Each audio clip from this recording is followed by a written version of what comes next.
Saudara tersangka kasus dugaan korupsi proyek Jalan Usaha Tani Kabupaten Bualemo tahun 2019 atas nama Darwis Morido, mantan Bupati Kabupaten Bualemo mendapat penangguhan penahanan dari Polda Gorontalo.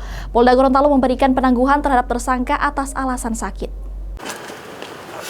Penyidik tindak pidana korupsi di Treskrimsus Polda Gorontalo mengabulkan permohonan penangguhan tersangka Darwis Morido, mantan Bupati Bualemo yang tersangkut kasus dugaan korupsi proyek Jalan Usaha Tani yang dianggarkan di Dinas Pertanian Kabupaten Bualemo tahun 2019.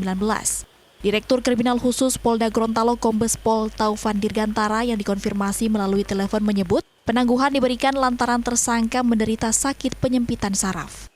Direskrimsus menyatakan sebelumnya tersangka sudah dilakukan pembataran untuk perawatan di Rumah Sakit Bayangkara Polda Gorontalo.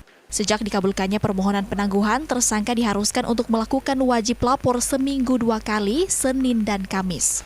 Pemberian penangguhan penahanan juga diberikan penyidik Polda Tipikor Gorontalo kepada tersangka atas nama Sabri Alamri. Namun demikian, menurut Taufan Dirgantara, proses hukum dugaan korupsi tersebut tetap berjalan dan saat ini sudah tahap 1 dan berkas sudah dikembalikan untuk kembali dilengkapi. Karena memang sakit, kemudian sudah kita lakukan pemeriksaan dan yang bersangkutan memang dalam rangka perawatan jantung. Ya.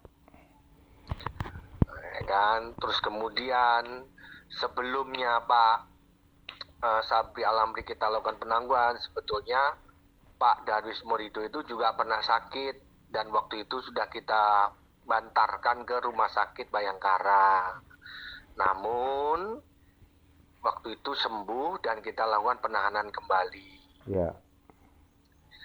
Tapi setelah beberapa hari Pak Sabri Alamrinya lah yang ternyata mungkin sakitnya semakin semakin parah dan dapat rekomendasi dari kedokteran, dari medis, bahwa akhirnya kita lakukan penangguhan pertama adalah si Pak Sabri Alamri. Iya, siap. Berjalannya waktu, ternyata sakitnya Pak Darwis Morido ini juga semakin parah, gitu. Dan kita lakukan pemeriksaan ke bagian medis, ke Dokes, Rumah Sakit Bayangkara, yang akhirnya ya kita lakukan juga penangguhan. Tapi pada saat penangguhan itu pun langsung dibawa ke rumah sakit. Kan tidak mungkin kita bantarkan lagi kan. Ya. Bukan tidak mungkin, teman. Ini karena ini langsung dirawat di Rumah Sakit Bayangkara. Oh gitu. Diketahui syarat-syarat penangguhan penahanan sebagaimana diterangkan penjelasannya dalam Kitab Undang-Undang Hukum Acara Pidana atau KUHP pasal 31 menyebut, tersangka wajib untuk melapor, tidak keluar rumah atau tersangka harus tinggal di rumah selama masa penangguhan penahanan.